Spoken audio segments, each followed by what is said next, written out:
Ladies and gentlemen, boys and girls, and those in between, a warm welcome to you. Aging, once seen as unavoidable, is increasingly viewed as a condition that can be managed and potentially reversed. In an article published in the New Delhi Post, a monthly magazine with in depth reportage on aging, says the goal of reversing aging is not immortality but longer, healthier lives.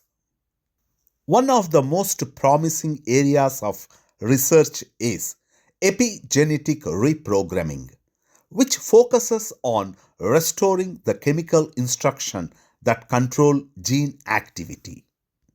As we age, this system becomes disordered, but early experiments suggest resetting it can revive youthful functions, improving eyesight, muscle strength, and organ repair.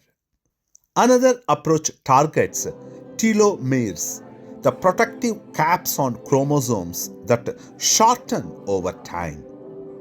Researchers are testing RNA-based therapies to lengthen telomeres in specific organs, with animal studies showing improvements in heart, lung, and immune function.